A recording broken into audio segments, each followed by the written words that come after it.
Hello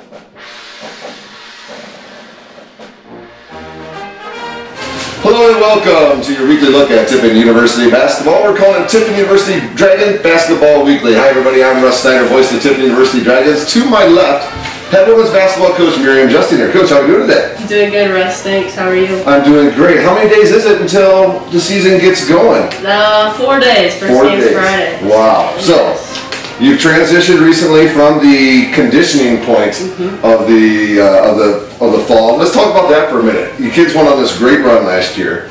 Did they get a little complacent in the summertime? Start eating a little too much? Or did they keep themselves in great shape and come in ready to rock and roll for you this fall? I think we kind of sent the message at the end of postseason that, yes, last year a lot of success and we're very, very proud of that, but summer is the time where nobody's watching. That's the time to grow. You can't just show up when the lights are on and expect good things to happen. So very proud of their efforts in the summer, and we send them home with optional workouts to do, and making sure they're incorporating the freshmen into all that, and they did that. So very, very glad to see that, and it definitely helped kickstart our fall. I'm sure the girls and you and your coaching staff as well, after the run you guys went on, making it to the Sweet 16 last year. It's been very well documented. We celebrated you guys at the football game, but it's something that you want to hold on to forever. And I bet it really, that success at the end of the season probably made the girls even that much more excited to get back here and get back to work again. Yeah, I think so. I think for a while it was just like something you dreamed of, and for a lot of the girls, like, ooh, something we dream of, but once you actually get there and achieve it, it's like, okay, that was fun. We got a little taste of that. We want to get back there and do that again. So absolutely. How about you as a coaching staff? I mean, we talk a lot about the kids because without the kids we aren't here doing any of this stuff. But did you get a chance to sit back and reflect a little bit and probably give yourself the chills every once in a while, thinking about little aspects of the games, or thinking about something that happened on the bus or something in the hotel or in the lobby or something? Just something that really brought back that, what I'm saying, those little memories that give you that little chill up and down your spine. Absolutely. Do you have some of those moments? Yeah, I mean, a lot of them I do look back and laugh because it was an incredible run. But then I'm like, the girls deserve it, and it goes back to me thinking about the girls, and they bring so much joy to my everyday, and their hard work is awesome when it pays off, and that was shown last year. All the hard work and effort that they give every day paid off for them. So I guess those are the moments where I reflect and I'm like, yeah, that was really awesome. I hope the next freshman class coming in hears those stories and is wanting to be a part of that as well, and continue that. Well, you being able to look back and think about all the hard work they put into it to make that run kind of sets the expectations a little high for, I'm expecting that same kind of effort when you get here in the fall. Have you got that kind of effort out of your girls? Absolutely. The fall is our time where we're doing more of the conditioning, the strength training. We're pretty limited with basketball hours, so the girls know when we're on the basketball floor, we've only got 4 hours a week, so we've got to come in, we've got to have that focus, and I've seen that. October 15th started the in-season time, and they've continued with that focus even when basketball hours kind of ramp up there, so it's been good to see. Well, we're talking a lot about the girls. Let's take a look at the roster. Still a fairly young roster, but a lot of people with a lot of playing time, a lot of experience. A couple seniors on your roster who are going to be very important components for you this year. Let's start with your point guard, Arne Nicholls. Yeah, she, all-conference player, was huge for us in the tournament, and she is one of those kids. She is in practice every day, the hardest working kid. Wins every sprint, is never complacent in the summer, in the fall, and I expect really great things for her again this year, and continue to be that leader that she's been for us. Got a lot of size coming back, and senior Jasmine Watts as well. Talk a little bit about just the fact of her having her on your roster. The other teams take notice of her right away when they're warming up, I'm sure. And one thing that really improved of a lot of your players, that young lady's turned her free throw shooting around. I don't think she'll ever be a great free throw shooter, but she's become a good free throw shooter, and that's all you probably really wanted out of her. Absolutely. The best thing about Jazz is her positive energy that she brings every day. She's more of a soft-spoken person, but she's somebody that our freshmen are looking up to now, and just being excited to be here every day, and kind of being that take you under your wing mentor towards some of those freshmen who we're going to need to play this year. You got a lot more kids coming back. Let's talk a little bit about some of those. I'll let you kind of run through that, beginning with I believe she was second team all-conference last year, Savannah Richards. She kind of leads the underclassmen, if you will. Even though she's a junior, still some of the underclassmen bringing back for this year. Talk a little bit about that group. Yeah, absolutely. It's wild to think that group is juniors now, but technically could have 3 more years here, which we'll just continue to add to the gray hairs with some of them. No, they're awesome class. That junior class with Sav and K-Dub, Kirsten Williams, and Jada Tate there. That's a really strong group. And they're, again, all returning starters here for us that know the system, know the expectations, know what was done last year, but aren't complacent with just having last year be 1 year. And let's go take that energy and take that into the next year. And those words are being said every day. And our freshmen and sophomores are hearing that, and they're holding themselves to the standards that those upperclassmen are wanting them to be at. So you had a lot of young kids, freshmen, playing big minutes for you last year as well. Let's talk about some of the freshmen you got coming in for you this year. What kind of classes did we bring in this year? So we got a pretty big class this year with freshmen and a lot of local talent as well, which is good to see, building that family environment with the Ohio area.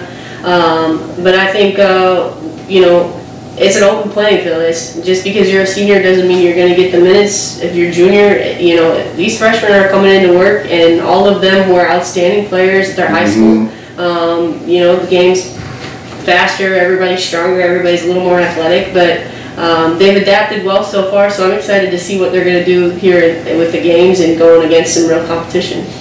This year will be a little bit different for your kids. Last year you might have been able to sneak up on some folks, but you go on a run like that. We mentioned when we did our interview with football, every girl that plays basketball in the Great Midwest Athletic Conference watched what you guys did last year, and they all wanted a piece of it as well. Are you kids ready to accept that challenge of having a bit of a bullseye on their back? Yeah, I think they are. I think they've had the confidence there built in seeing, like, okay, we are capable of this, and kind of like we talked about earlier this fall, just finding the right amount of pressure. You don't want these kids freezing up because it's so much pressure. Right. And they've got to be this and they've got to be that every day. They've got to be perfect. It's unrealistic. And in the fall we've had some bad practices. We've had some great practices. We're gonna have bad games. We're gonna have great games. And I don't want them to be bullseyes on us. We've got to be perfect every minute of every game because it's unrealistic. Right. But I think we're figuring that out, and they've done a good job with understanding the pressure, understanding that, hey, we can't sneak up on anybody anymore. And it's a good thing, though. Yeah, it's increased the way they work and increased their focus. So it's been good. And you got to be able to accept that. If you want to play, at this level, the season is so long. There's so many highs and lows. You got to be able to keep those highs bring it down a little bit, and those lows and bring them up a little bit. You can't ride that emotional roller coaster up and down, or it's going to make the season even that much longer, especially with some of the additions we have in the conference this year. Absolutely. You can't get too high, can't get too low. For a freshman, it is the biggest adaptation is just the length of the season. Right. With COVID, those sophomores really haven't even had a whole preseason. They're new to that game, and so it's going to be interesting in navigating, again, a kind of more normal year, and the length of that and staying healthy. Knock on wood, a healthy team is your best team. Your best ability is availability, right? Right, exactly. The conference isn't getting any easier. Well, let's talk about the conference a little bit before we let you go, Coach. The conference has been pretty strong here the last few years anyways, and you're bringing Ashland in, who's as good as anybody around the country in Division II. It only helps the status of the conference, makes your schedule a little bit tougher, but if you want to be the best, you got to go out and play the best and beat them. So this is good to have that addition coming back, and it creates those awesome natural rivalries. Plus, it's a pretty easy road trip to go to Ashland as well. But it does. The Ohio rivalries that are being developed. I talk to our football coach about it all the time. With Ashland, us, Findlay, Ohio Dominican, Walsh, Malone. There's all these. It's just so natural, and it seems like it's building every year. And it's got to be a heck of a lot of fun to be a part of. It is. I get less and less sleep each year, I think. But no, it goes to show with our conference preseason rankings. Ashland's number 1, and Walsh is number 1, Ashland's number 2. Brand new to the conference, so that will be exciting to see what their role is there. But we're coming off a conference championship, and we're tied for 5th. It's 4 teams last year going to the NCAA tournament. This is an awesome conference. There's no give me game. But again, you want that, because at the end of the season, those teams are going to be the ones getting looks to get into the tournament and continue their season on. So it's fun, stressful nonetheless, but it's fun for the girls too, and just to see that we're beating up on real people, or hey, this is where we are from where we need to be, kind of thing. We'll talk a little bit about what you got going on this weekend with your girls before we let you get on out. Absolutely, we're headed to McKendree, Illinois, and going over there for our crossover tournament. We've got McKendree on Friday, and then we turn around right on Saturday, play University of Illinois Springfield. So will be a good test for us, again, to see where we're at, kickstart things off with some good competition out that way. And road trip always brings good team bonding for us, so we're excited for that as well. Well, we'll get together next week, Coach. We'll talk about those 2 games, get you ready for your home opener against Saginaw Valley coming up on the 18th before the Dragons go on the road again next weekend. So what we're going to do, folks, we're going to get together with Coach Miriam, Justinger, and Tom Church, head men's basketball coach. Talk to them each Monday. We'll put out a little show for you on Wednesday, get you ready for the weekend's games, and talk about the previous week as we do each every week. Sound good, Coach? Sounds good to me. Thanks again, Russ. Appreciate it. She's Miriam Justinger. She's the head women's basketball coach, Tiffin University, and this has been our look at the women's side of Tiffin University basketball, part of the Dragon Basketball Weekly.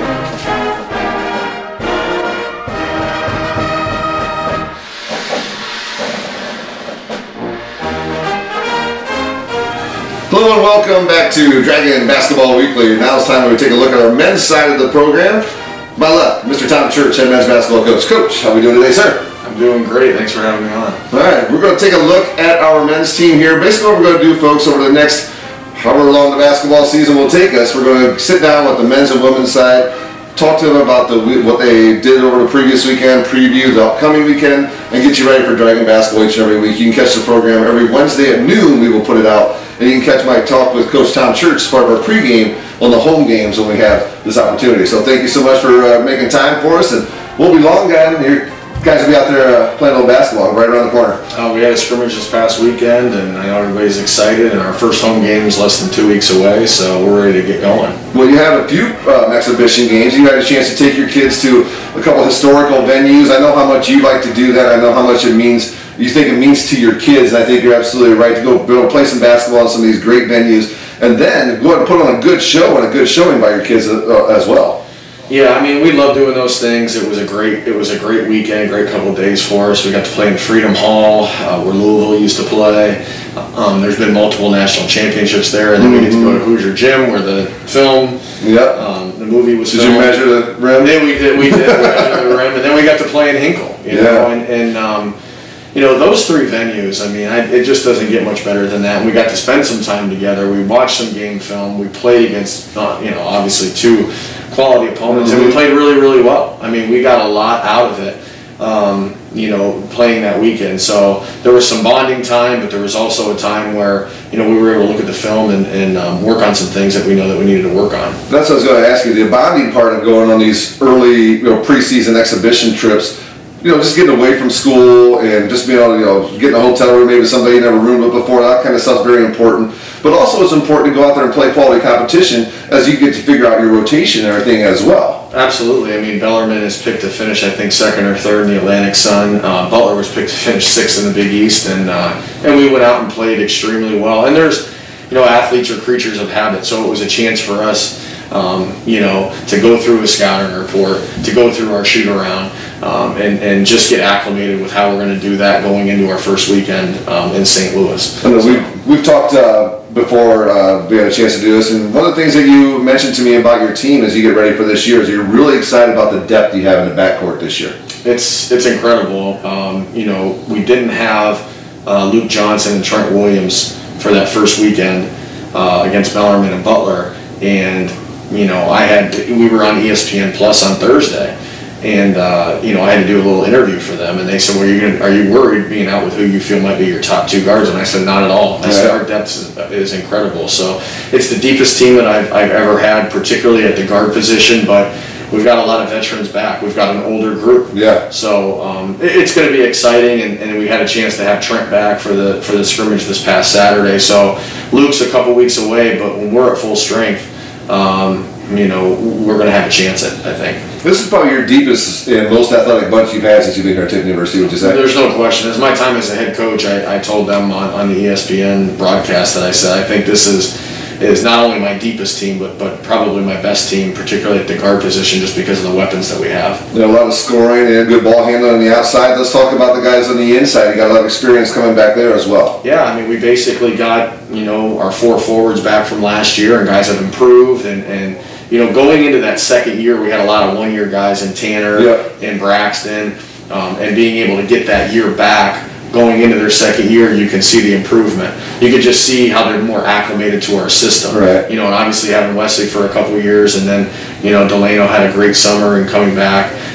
It just, these guys are 22, 23. Right. I mean, Tanner's going to turn 26 in May. I mean, just being able to have that experience is huge for our program. You mentioned Delano. Last year it seemed like he could come in. He had some games where he struggled a little bit, but boy, the games where he played well was like an absolute spark you guys needed when you absolutely needed. Was that something that you were wanting from him last year? Yeah, he just has just a different mentality, a toughness. He was voted a captain, and his leadership skills. So, but he's able to play more minutes this year. He's in much better shape, and we've really seen it. Like, our forwards can really shoot the ball, and that was really what we saw from this weekend. On Thursday and Saturday, hopefully we can shoot it like that every road trip. Right. I don't even know what our numbers were. I think we made like 31 threes or something like that over 2 games. So, being able to shoot the ball, particularly at the forward position, is going to make us dangerous, I think. I was just going to ask you that. When you have the guys at the 3, 4, and even at the 5 spot that can go out and hit that 15 to 18 footer, and some guys can, hit the 3 as well. But sometimes the big guys get awful happy with the 3. But being able to stretch those guys out, maybe it opens up more rebounding lanes for you and things of that nature. Just explain a little bit about being able to bring those forwards out to the 15-foot range, what it does for the middle of the floor for you. Yeah, I mean, our spacing has been really good, and that's really, it's about space and pace with us. And being able to have those forwards be able to pick and pop and to be able to play out on the floor. Again, we really saw the advantage of that this past weekend on our road trip, and then we've got some guys that can get downhill, like a Thomas Hickman, like Morgan Taylor, like Trent, and to be able to open those things up for those guys is huge. How about some of the guys you brought in? You mentioned some of the guys you got coming back. I see a lot of FR on my roster here for the freshmen. A lot of young guys coming in this year. Yeah, and the freshmen, they're going to have, which I think is the sign of our program changing and getting better. It's going to be hard for our freshmen to come in and get extended minutes because of our depth and how old we are. So Morgan Taylor had a great weekend. He's a transfer from Triton, but started at Division I Incarnate Word, and just all around good player. Can get downhill, particularly in the full court and in the half court. Makes the right play and is really good defensively. Tyler Lockett had an incredible game against Butler. Really shot the ball well. He can really shoot it from the perimeter, and he's a proven Division II player coming from Embry-Riddle. So again, that's big for our program. I think when Luke gets back and gets healthy, he is going to be a huge addition for us. A transfer from Loyola, and obviously he's here with his brother Tanner. So, we're extremely happy with the guys that we brought in, and then Ian Lopez has just been a huge surprise for us. We got him late. We did our research and ended up working out, and he's been great. He's a jack of all trades. He can rebound it. He can make some shots. He can take it off the dribble a little bit. Just a bigger guard that can just give us some different options. We need a couple guys like that. I mean, everybody has their roles, and everybody, it doesn't take long to figure out what your role is on a basketball team. But versatility can be so huge at a number of different spots on the floor. Oh, absolutely, and it gives us a chance to play some different lineups. The team that we played this past weekend in the scrimmage, they were more guard oriented. I mean, they had 5 guards out on the floor at times, and we were able to match that. Just looking at our versatility. So it's extremely good to have as a coach. And my biggest thing at full strength is going to be, we're going to have to go with the hot hand. We're going to have to go with guys that are playing well, because minutes, there's only so many minutes in a game. So, and it's a good problem to have. Right. We mentioned versatility, and I'm glad you said what you said, because a lot of times you think versatility in basketball, you think about offensively. Sure. You mentioned the other team having 5 guards out on the floor. You'd be able to have that versatility defensively to go small or go big if you have to. Well, it just helps you out tremendously. Yeah, and we're able to interchange guys, and I think, I love this team. I mean, I love the camaraderie that we have. I love how they're bonding and they're coming together, and they kind of understand that as a coach that, you know, we're going to play different lineups, we're going to play different guys at different positions. So early on, we've been able to kind of show that versatility, particularly in these 2 exhibition games, which we played extremely well in. So, you know, those will carry over into the season for sure. Let's talk about what you got going on this weekend. Maryville and UMSL in St. Louis, and Maryville's got a coach that's going into his 2nd year. They've got a lot of new faces, so we don't have a lot on them. You know, we're going to be able to look at last year's film a little bit, but again, a lot of the guys that they have back are new guys. UMSL, totally different. Coach has been there a while. They're picked in the, they're just outside the top 25. They're receiving votes. I think they were picked to finish first in their division, but 2nd overall in the GLVC, and they're just an unbelievable opponent. It's going to be a huge game for us on that Sunday. So we're Saturday evening. I think it's 8 o'clock Central Time, 9 o'clock on Saturday night, and then we'll be back to 5 o'clock on Sunday. So it's going to be a huge challenge for us. It's going to be a huge test. But from what I've seen this past weekend and on our exhibition trip, we're going to be ready. And then the following Saturday, the folks will get to see you play right out here at the Kenmore Student Center. Kentucky State at home. We got a few games at home then, which is going to be nice. And you know, from last year, we've shown to be really good at home, and I think we're going to take another step. You know, if you look at us, I know we were preseason number 11. We were picked to finish last in our conference. Believe me, all the guys know that. Sure. But I think if you look at us, what we did last season to close out the year, we weren't able to close out any games, but every single game could have went our way. You know, leading Hillsdale, who's 9th in the country, by 2 with the ball with 2 minutes to go, just gave us, I think, a different sense of confidence to know that we can play with anybody. So now going into this year, getting the bulk of our team back and adding some huge pieces for us, I think we've got a chance to turn the corner and be an exciting year. Learn from those growing pains. Absolutely. Finish out those games last year and this year, turn the table on them and finish it out on them. Absolutely, and we talked a lot about that, being able to close games out, and we were in a tight one this past weekend, and we were able to do what we needed to do at the end of the game, you know, in the scrimmage this past weekend. So we're learning. It's going to be a process, but I think this year is going to be our year where this program really takes a step forward. The conference should be very interesting this year. Should be a bear again, and then you bring Ashland in. The natural rivalries that are developing between the Ohio schools and our conference is just awesome. And selfishly, Ashland's a pretty easy road trip, so I don't mind that one being added to us. But Ashland, with Finley, us, Walsh, Potomac, all these different Ohio schools, there's just this wonderful, natural rivalries that are happening. It's just got to be a lot of fun to be a part of. And fortunately, our conference is only taking 6th to the conference tournament this year, so it is going to be. There's been some talk among the coaches that it's going to be a dogfight. It will. It is going to be. You can't have a law. You can't have a 2-week. No, you can't. Everybody has gotten just about all their team back. Obviously, added some guys, so it is going to be every single night, whether you're at home or whether you're on the road. It's going to be great basketball, and you've got to be able to defend your home court and then go steal a couple on the road. So it's going to be an interesting weekend. We're going to be one of the last teams, I believe, in our conference to play, because everybody just about plays on Friday, which we start on Saturday night. So it's going to be interesting to see some of the scores and see how everybody gets off to what start. But you better be ready to play every single conference game, because there's not going to be any gimmies, that's for sure. It ups our entertainment value as well on my side. Another selfish point for me. But it's going to be a great year of college basketball. So I believe that our conference is going to be one of the best. It could be the best conference in the Midwest, between the GLVC and the GLIAC, just with the teams that, like you said, the teams that we've added. If you look at our conference, we'll have 3 teams that made the NCAA tournament last year, and that was with the regions only taking 6. Right. So we had Malone, we had Hillsdale, and Ashland, who made it in the Midwest region. So it's going to be.